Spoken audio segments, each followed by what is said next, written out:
Hello नमस्कार दोस्तों, मैं रवि स्वागत करता हूं आप सभी का। दोस्तों आज हम डिस्कस करेंगे 7th क्लास का 4th chapter which is heat. Heat मतलब कि ऊष्मा, साथ के साथ जानेंगे ट्रांसफर ऑफ हीट के बारे में, टेम्परेचर के बारे में एंड थर्मोमीटर के बारे में। तो चलिए शुरुआत करते हैं। दोस्तों आप देखते हो कि हम सर्दियों में डार्क कलर के क्लोथ्स डालते हैं और गर्मियों में हम लाइट कलर के क्लोथ्स डालते हैं। इसी तरीके से सर्दियों में हम वुलन क्लोथ्स डालते हैं और गर्मियों में हम कॉटन क्लोथ्स डालते हैं। तो ऐसा क्यों होता है, इन सभी क्वेश्चंस को आज हम इस चैप्टर में डिस्कस करेंगे। तो चलिए शुरुआत करते हैं। सबसे पहले देखते हैं व्हाट इज हीट। हीट का मतलब क्या होता है। हिंदी में बोला जाता है ऊष्मा और heat is a kind of energy. Heat क्या है, एक एनर्जी है। ठीक है भाई। अब देखिए बात आती है टेम्परेचर की कि व्हाट इज टेम्परेचर। टेम्परेचर का क्या मतलब होता है कि कोई भी चीज कितनी गर्म है या कितनी ठंडी है। अगर हम उस चीज को मेजर कर लें तो उसी को हम बोलेंगे टेम्परेचर। और टेम्परेचर को मेजर करने के लिए हमारे पास जो डिवाइस होती है उसको हम बोलते हैं थर्मोमीटर।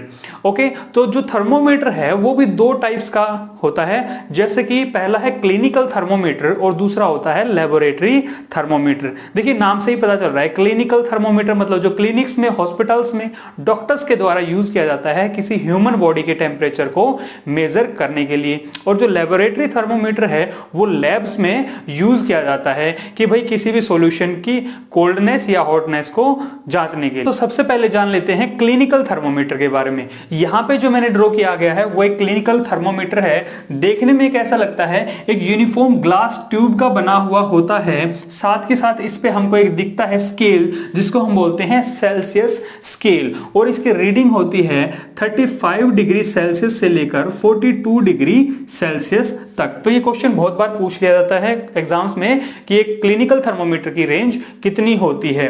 दूसरा क्वेश्चन ये आता है कि ये जो रेंज है इससे कम या ज्यादा क्यों नहीं होती, क्योंकि सीधा सा आंसर है कि ह्यूमन बॉडी का टेम्परेचर 35 डिग्री से कम नहीं जाता और 42 डिग्री सेल्सियस से ज्यादा नहीं जाता है। नेक्स्ट क्वेश्चन जो पूछा जाता है कि एक एवरेज हेल्दी पर्सन का एवरेज बॉडी टेम्परेचर कितना होता है, तो आप बोलेंगे 37 degree Celsius. Average body temperature of human body is 37 degree Celsius. अगर इसको फ़ारेनहाइट में चेंज करें तो 98.6 डिग्री फ़ारेनहाइट। सामने की तरफ जब हम देखते हैं तो उस एंड को बोलते हैं बल्ब। बल्ब के अंदर होती है भाई मरकरी। मरकरी क्या होता है, एक मेटल होती है जो कि रूम टेम्परेचर पे हमको लिक्विड स्टेट में मिलती है। यही हमको टेम्परेचर मेजर करके बताती है। साथ के साथ देखते हैं कि किंक, ये एक बहुत ही इंपॉर्टेंट चीज होती है। किंक ये क्या काम करती है कि जब भी हम थर्मोमीटर से अपना टेम्परेचर मेजर कर लेते हैं तो ये किंक मर्क्यूरी के लेवल को डाउन नहीं होने देती और मर्क्यूरी का लेवल बना रहता है। जब हम उसको जर्क करते हैं, झड़काते हैं, तब उसका लेवल नीचे जाता है। तो दूसरे तरीके का जो हमारा थर्मोमीटर है वो है लेबोरेटरी थर्मोमीटर। मतलब जिनको हम अदर चीज के लिए, उनकी हॉटनेस और कोल्डनेस को जानने के लिए यूज करते हैं, जिसकी रेंज होती है -10 डिग्री सेल्सियस से लेकर 110 डिग्री सेल्सियस तक। ये जो थर्मोमीटर है इसका स्केल बड़ा होता है, तो इसका यूज हम बहुत सारी चीजों को मेजर करने के लिए, उनका टेम्परेचर मेजर करने के लिए यूज कर सकते हैं। क्योंकि कोल्डनेस में भी -10 डिग्री तक ये जा सकता है और हॉटनेस में ये 110 डिग्री सेल्सियस तक यूज किया जा सकता है। एक मेजर डिफरेंस जो कि लेबोरेटरी और क्लिनिकल थर्मोमीटर में होता है वो होता है किंक का, कि जो लेबोरेटरी थर्मोमीटर है उसमें किंक नहीं पाई जाती। मतलब कि जब भी आप किसी सॉल्यूशन में थर्मोमीटर को रख के उसका मेजर करके जैसे ही बाहर निकालेंगे तो मर्क्यूरी का लेवल एकदम से डाउन चला जाएगा और आपको रीडिंग नहीं पता चलेगी। इसलिए आपको उस सॉल्यूशन के अंदर थर्मोमीटर को होल्ड करके रखना पड़ता है। लेकिन क्लिनिकल थर्मोमीटर में ऐसा नहीं होता बिकॉज ऑफ किंक। तो अब हम जान लेते हैं ट्रांसफर ऑफ हीट के बारे में। मतलब कि जो हीट ट्रेवल करती है, ट्रांसफर करती है, वो किन तरीकों से करती है। तो मेनली 3 तरीके होते हैं। सबसे पहला है कंडक्शन, कन्वेक्शन एंड रेडिएशन। तो इन तीनों को हम कंपेयर करके पढ़ेंगे तो बहुत अच्छे से आपको समझ में आएगा। तो देखिए जो कंडक्शन होता है वो सॉलिड्स के अंदर होता है, कन्वेक्शन फ्लूइड्स के अंदर, मतलब फ्लूइड्स मतलब कि लिक्विड एंड गैसेस, और जो रेडिएशन होती है वो उसको किसी भी मीडियम की जरूरत नहीं पड़ती है। अब देखिए जो कंडक्शन की प्रोसेस है उसमें one molecule to other molecule, मतलब कि कंडक्शन जो है वो एक मॉलिक्यूल से दूसरे मॉलिक्यूल तक, दूसरे से तीसरे, तीसरे से चौथे, इस तरीके से हीट का ट्रांसफर होता है। लेकिन जो कन्वेक्शन है उसमें मॉलिक्यूलर मोशन होता है, मॉलिक्यूल खुद एक जगह से दूसरी जगह पर जाते हैं और हीट का ट्रांसफर करते हैं। लेकिन जो रेडिएशन है उसमें जो ट्रांसफर होता है in the form of rays and waves, मतलब कि इसमें मॉलिक्यूल्स का कोई काम नहीं होता है, रेज और वेव्स क्या करती हैं, ट्रांसफर का काम करती हैं। एक एग्जांपल से मैं आपको समझाता हूं। मान लीजिए एक रो में, एक लाइन में 10 बच्चे बैठे हैं, मैं उनको बोलता हूं कि ये मार्कर है 10वें बच्चे तक पहुंचाना है। जो पहला बच्चा है मैं उसको मार्कर देता हूं, तो वो बच्चा अपने पीछे दूसरे को देता है, दूसरा तीसरे को, फिर चौथे को, इस तरीके से एक एक करके वो मार्कर 10वें बच्चे तक पहुंचता है। तो इस तरीके का जो ट्रांसफर है वो कंडक्शन हुआ। अब मान लीजिए दोबारा से मैं पहले बच्चे को बोलता हूं कि 10वें बच्चे को ये मार्कर दे के आओ, तो वो खड़ा होके उठ के खुद 10वें बच्चे तक जाता है और मार्कर दे के आता है। तो ये हुआ कन्वेक्शन। और रेडिएशन मतलब कि कोई भी बच्चा उसमें पार्टिसिपेट ना करे और ये खुद ही मार्कर या तो मैं फेंक के 10वें बच्चे तक पहुंचा दूं, तो ये हुआ रेडिएशन।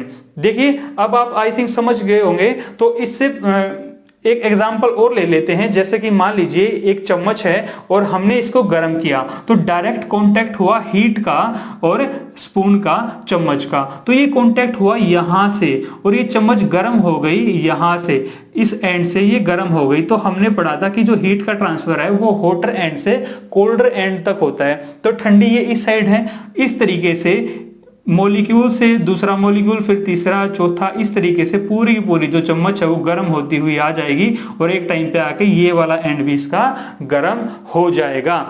अब दूसरा देख लेते हैं। कन्वेक्शन के अंदर हमने पढ़ा था कि कन्वेक्शन लिक्विड्स में होता है और गैसेस में होता है, और उसमें मॉलिक्यूलर मोशन होता है कि मॉलिक्यूल्स खुद जाते हैं, क्योंकि वो बच्चा जो था वो खुद मार्कर लेके 10वें बच्चे तक गया था। अब यहाँ पे देखिए, मान लीजिए एक पतीला है, उसमें पानी भर दिया है और उसको रख दिया है बर्नर पे। अब देखिए जो कॉन्टेक्ट बीच में हुआ यहाँ वाले मॉलिक्यूल्स से हुआ, तो ये मॉलिक्यूल्स गर्म होकर ऊपर उठे और इनकी जगह ले ली ठंडे मॉलिक्यूल्स ने साइड में से। अब फिर से ये मॉलिक्यूल गर्म होकर ऊपर उठे, अब साइड में से फिर से ठंडे मॉलिक्यूल नीचे आ गए। इसका मतलब क्या हो रहा है कि मॉलिक्यूल्स मोशन में आ रहे हैं और एक टाइम ऐसा आएगा कि हमारा पानी, हमारा वाटर गर्म हो जाएगा। अब देखिए रेडिएशन का एग्जांपल है जैसे कि सनलाइट। जो सन की जो हीट होती है वो हमारी अर्थ तक आती है, उसको किसी भी मीडियम की जरूरत नहीं पड़ती, फिर भी हमारा जो पूरा एनवायरनमेंट है वो गर्म हो जाता है। इसी तरीके से मान लीजिए जो पतीला था ये गर्म हो गया है और ये पतीला कुछ देर के बाद ठंडा हो जाता है अपने आप ही। वो कैसे ठंडा हुआ? वो हुआ रेडिएशन की वजह से, क्योंकि जो ये हीट थी, जो ये हॉट था, अपने आप थोड़ी देर में कोल्ड हो गया, क्योंकि इसका बाहर का एनवायरनमेंट है वो था कोल्ड। तो हीट का ट्रांसफर हुआ हॉट से कोल्ड की तरफ। और यही कारण है कि जब हम वुलन क्लोथ्स निकाल देते हैं, उतार देते हैं, तो कुछ देर के बाद हमको ठंड लगना शुरू हो जाती है, या हमारी बॉडी का जो टेम्परेचर है वो भी बाहर के टेम्परेचर जितना ही कम हो जाता है। तो आई थिंक आप ये अच्छे से समझ गए हैं। इसके बीच में देखिए एक और पॉइंट आता है कंडक्शन में, जो कि है कंडक्टिविटी। मतलब कि जो कंडक्शन की प्रोसेस है जिसमें मॉलिक्यूल्स, एक मॉलिक्यूल से दूसरा मॉलिक्यूल गर्म होता है, वो डिपेंड करती है कंडक्टिविटी के ऊपर। कंडक्टिविटी मतलब कि कंडक्टर्स और इंसुलेटर्स। तो कंडक्टर्स किसको बोलते हैं? कंडक्टर्स का मतलब होता है वो मटेरियल जो अपने अंदर से आसानी से हीट पास करवा दें, या फिर ऐसे मटेरियल जिसके अंदर से हीट आसानी से पास हो जाए, उनको हम कंडक्टर्स बोलते हैं। जैसे कि कोई भी मेटल, आयरन है, एल्यूमिनियम है, गोल्ड है, सिल्वर है, ये सारे कंडक्टर हैं, गुड कंडक्टर ऑफ हीट। दूसरा आता है इंसुलेटर का, मतलब कि ऐसे मटेरियल जिसके अंदर से हीट पास ना हो, जैसे कि रबर, प्लास्टिक, ये सारे क्या हैं? इंसुलेटर्स हैं। एक इंपॉर्टेंट फिनोमेना जो हमको देखने को मिलता है कन्वेक्शन में, वो है land bridge and sea bridge. देखिए क्या होता है, जो कोस्टल एरियाज होते हैं, तटीय इलाके होते हैं, वहां पे ये फिनोमेना होता है। इसमें क्या होता है, दो कंडीशन हमने ली हैं, एक तो है डे कंडीशन और एक है नाइट कंडीशन। देखिए डे कंडीशन में क्या होता है, सनलाइट के कारण जो लैंड है वो बहुत जल्दी गर्म होती है और उसके ऊपर की जो हवाएं हैं वो भी गर्म होकर ऊपर उठती हैं। और जैसे ही वो ऊपर उठती हैं उनकी जगह ठंडी हवाएं सी की ओर से ठंडी हवाएं आती हैं और अब उनकी जगह ले लेती हैं। तो समुद्र से सी से आने वाली ठंडी हवाओं को बोलते हैं हम सी ब्रीज।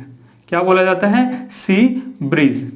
इसी तरीके से रात के टाइम पे ये फिनोमेना उल्टा हो जाता है कि जो पानी है वो देर से गर्म होता है, इसलिए पानी के ऊपर की गर्म जो हवाएं होती हैं वो ऊपर उठ के चली जाती हैं लैंड की ओर, और जो लैंड की ठंडी हवाएं हैं वो चली जाती हैं सी की ओर। तो इस तरीके से लैंड की तरफ से आने वाली ठंडी हवाओं को हम बोलते हैं लैंड ब्रीज।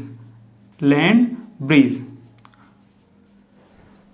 ओके, देखिए दोबारा देखिए क्या होता है कि दिन के समय सनलाइट के कारण जो लैंड है बहुत जल्दी गर्म हो जाती है, इसलिए लैंड के ऊपर की जो हवा है वो गर्म होकर ऊपर की ओर उठती है और उनकी जगह समुद्र से आने वाली ठंडी हवाएं ले लेती हैं, तो इसलिए उनको बोला जाता है सी ब्रीज। और रात के टाइम में ये प्रोसेस उल्टी हो जाती है कि भाई जो वाटर है वो लेट ठंडा होता है, देरी से ठंडा होता है, इसलिए उनके ऊपर की जो गर्म हवाएं हैं वो लैंड की तरफ आती हैं और लैंड की जो ठंडी हवाएं हैं वो समुद्र की ओर चली जाती हैं, इसलिए उनको बोला जाता है लैंड ब्रीज।